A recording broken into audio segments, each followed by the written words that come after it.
Bonsoir les amis, comment allez-vous? J'espère que vous allez bien et que vous passez une bonne soirée. J'espère aussi que ça s'est bien passé ce matin pour aller au boulot. C'est vrai que c'était pas facile, les routes étaient dangereuses, glissantes.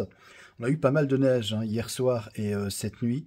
Ça a bien tombé, un beau cumul quand même de précipitations, en plus le gel qui est venu ensuite. Et d'ailleurs j'ai commis une erreur avec ma voiture, ma petite Clio 4, figurez-vous. Parce qu'en fait, je démarre ce matin, j'enlève le plus gros de la neige sur le pare-brise, pas de souci. Seulement, mes essuie-glaces étaient vraiment collés au pare-brise par le gel. Et donc, forcément, qu'est-ce que je fais? Moi, j'active mes essuie-glaces. Résultat, eh bien voilà, je vais vous montrer. Ce fusible 12 volts voiture de ma petite Clio 4, eh bien, de 30 ampères, hein, donc c'est quand même un gros fusible, eh bien, il a claqué. Pourquoi, à votre avis? C'est très simple. En fait, le moteur étant bloqué, il y a eu, c'est comme si c'était un court-circuit en quelque sorte, hein. Il y a une pointe de courant qui a fait fondre le fusible. Donc voilà, j'ai dû aller, parce qu'en plus je n'en avais pas sous la main, donc j'ai dû aller ce matin m'en acheter d'urgence, hein, parce que ils ont passé aussi avec les pendeuses et ils ont semé du sel sur la route, ce qui fait que le pare-brise du coup était tout blanc, donc il fallait absolument remettre un fusible. Voilà, petit conseil aussi, hein, si vous avez des fusibles à changer, ou des disjoncteurs à la maison, ou des fusibles dans votre voiture, toujours bien respecter le calibre. Si c'est un 30 ampères, mettez pas plus, mettez pas un 40, vous respectez les calibres. Si c'est 5 ampères, c'est 5 ampères. Voilà, ça c'est très très important. Je vais maintenant répondre à une question qui m'a été posée concernant le matériel électrique français. On m'a demandé, est-ce qu'on peut utiliser en Belgique les prises de courant vendues en France? Bien sûr que oui, ça ne pose aucun problème. D'ailleurs, ici, chez moi, la plupart de mes prises de courant ont été achetées en France. J'ai installé des prises de courant à l'extérieur, hein, par beau temps, au printemps, en été, voilà, pour pouvoir profiter, pouvoir mettre une petite sono, par exemple, pour faire une petite fête dans le jardin, ou ce genre de choses, recharger le téléphone portable. Donc, j'ai acheté ces prises, effectivement, en France, au Brico, c'est à Givet, pour ceux qui connaissent, il y a un centre commercial là-bas. Et en fait, c'est simple. C'est du simple au double au niveau du prix. Vous allez payer le double du prix en Belgique. En France, ces prises me sont revenues la moitié du prix.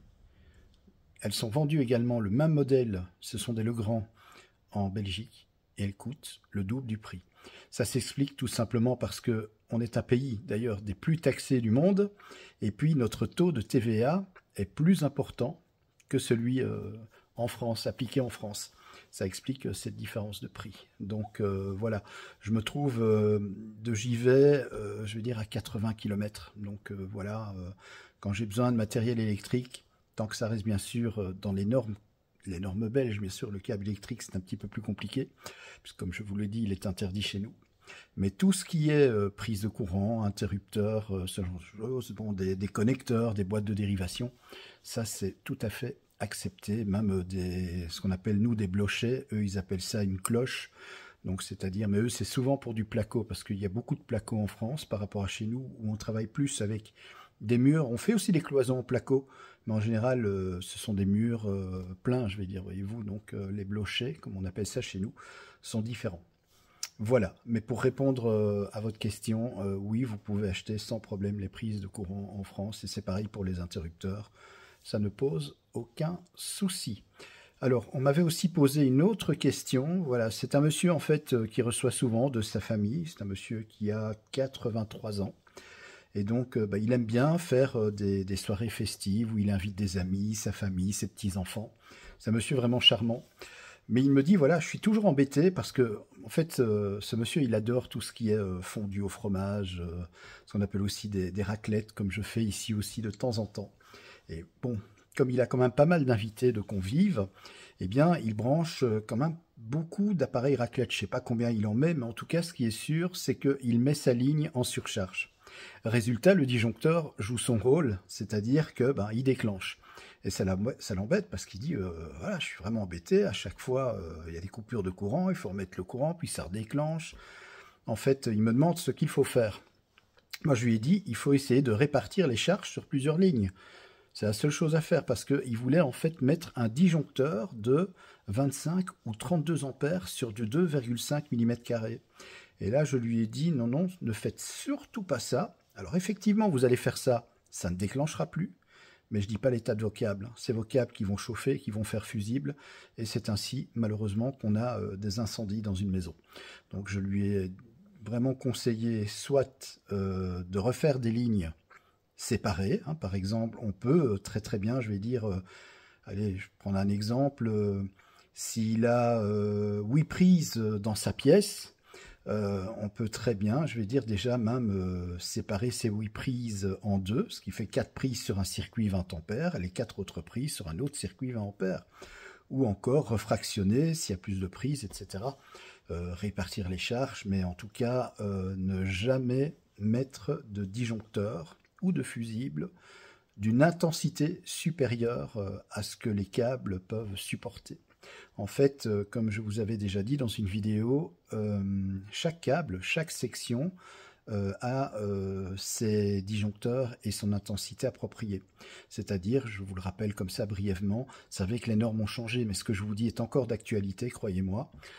Pour du 1,5, on peut aller jusqu'à 16 ampères. Pour du 2,5, c'est un disjoncteur de 20 ampères.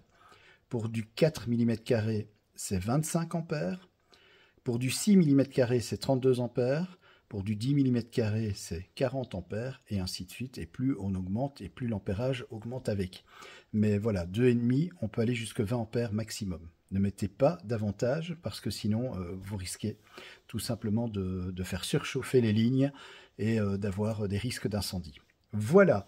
Ben écoutez, sur ce, moi je vous souhaite une excellente soirée. Je vous remercie encore pour toutes les questions que vous posez sur la chaîne Fabelec. Je vous remercie aussi pour tous vos commentaires bienveillants, gentils, vraiment. Ça me touche énormément. Je sais que je l'ai déjà dit et je me répète, mais voilà, vous êtes formidables, tout simplement. Vous êtes formidables et vraiment, je vous remercie de l'intérêt que vous portez à cette chaîne. Merci du fond du cœur, parce que si elle a ce succès, c'est grâce à vous. Et c'est vrai que au niveau des abonnés, ça monte tout doucement mais sûrement. Et les vues aussi sont pas mal. Et je vous en remercie énormément. La chaîne Fabelec, c'est une chaîne que j'ai créée pour vous aider en électricité, pour vous donner des conseils et pour vous permettre aussi, vous qui n'êtes peut-être pas électricien, de pouvoir vous débrouiller quand même en électricité. C'est le but de la chaîne. Allez, je vous embrasse, passez une excellente soirée et je vous souhaite d'ores et déjà une excellente fin de semaine et un très bon début de week-end. Demain, c'est déjà vendredi, ça passe vite. Allez, à bientôt!